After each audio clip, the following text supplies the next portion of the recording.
I need y'all to understand what's happening here, because the same guy that they have hired to now investigate the Epstein file is the same guy they tried to hire to cover up the Epstein files back in 2020. Do everything you can to make sure this video gets on the For You page, because buckle up, we're going back to 2018 to understand what is happening here. In January of 2018, a Republican, Geoffrey Berman, was appointed as interim U.S. attorney for the Southern District of New York. He was appointed by Jeff Sessions, but when there was no other district attorney nominated by the Trump administration, he ended up being appointed by judges, which is not an uncommon thing. After Trump forced Sessions to resign, Bill Barr was announced as the nomination to replace him on December 7th. It was confirmed by the Senate on February 14th, 2019. It's not a coincidence that a week before Bill Barr was announced as the Attorney General nominee for Donald Trump, that the Miami Herald came out with their sweetheart deal expose. Thanks to the Epstein email dump, we now know that Bill Barr was responsible for this sweetheart deal. This email exchange happened a day before the announcement for his nomination. 1 week after Bill Barr was sworn in as Attorney General,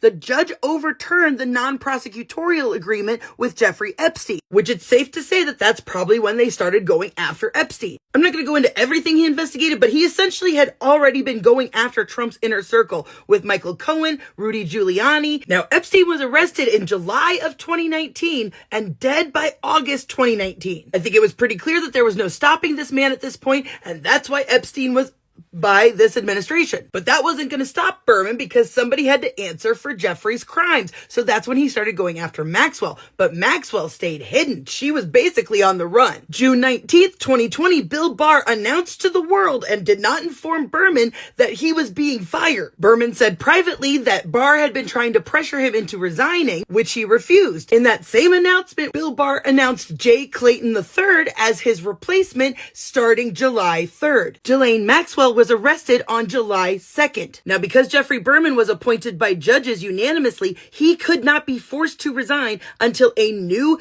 counselor was appointed to the U.S. Attorney's Office. But Jay Clayton's appointment was blocked because he'd never been a prosecutor before.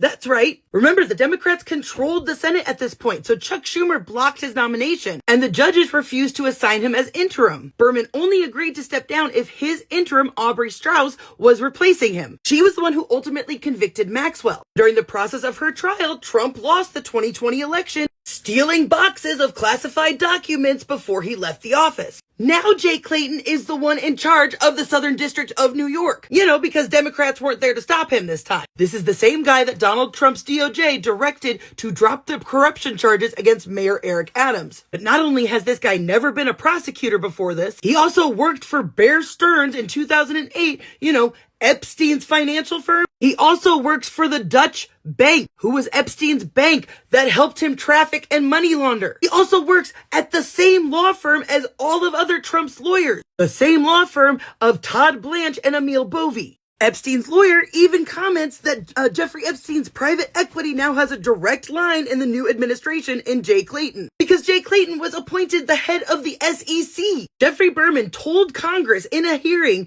that the administration wanted to get Clayton into that position, and that's the only reason they wanted him to step down, which is evident by the emails from Epstein, talking about Cohen is just beginning to make trouble. Even talk about how Cohen was clearly going to flip on Trump. And I'm not going to get into it, but let's just say that all of his money and all of his personal financial holdings, yeah, they are shaped like a star.